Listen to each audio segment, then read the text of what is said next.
the Chase Thomas podcast, for people who have nothing but time to kill. Year after, it's just we'll have a 13 league team this year, which is odd number leagues are always funny to me, but we'll see. But yeah, it's just Golden State this year. You're going towards Portland, and then who knows, maybe Nashville gets one soon. They're trying to expand, and you like to see it because like a player like Joel Spear, a player who had success like Samir Spencer. I'm not saying they deserve to be starters in the WNBA because of what they did in college or anything like that. But they're getting drafted.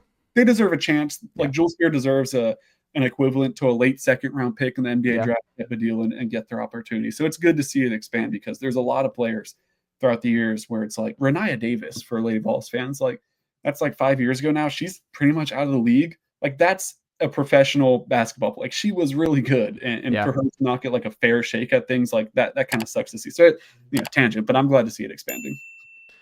Well, SMU, big transfer coming in here. What can you tell us about the SMU transfer the Lady Vols have added here? And what kind of role do you foresee her having in Kim Caldwell's game?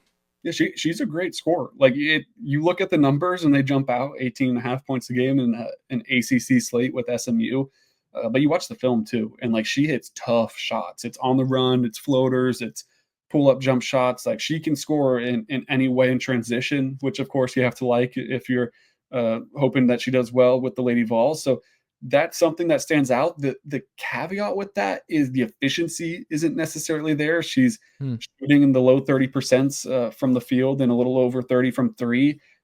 You have to think optimistically that those would go up with the Lady Vols because you're talking about a player that was doing it at George Washington and kind of had to be the best player there, a player that was doing it at SMU and kind of had to be that leading scorer there. So the usage rate should go down, which theoretically should lead to better shot choices and better shot selection because you have better teammates around you. Maybe those can go up.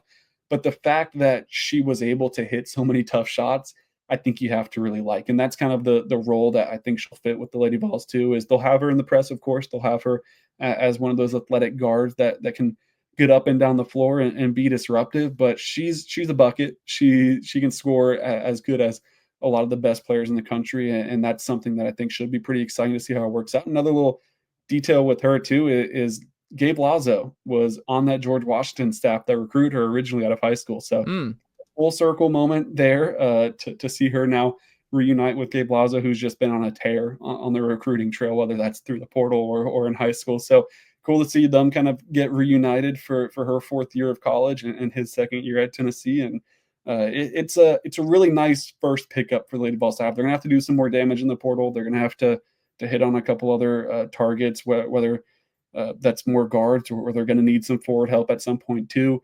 But if you're talking, got to go in, haven't made a big splash yet, time was kind of ticking before they got that first commitment, and for it to be Nia Robertson, I think you have to be really happy with it.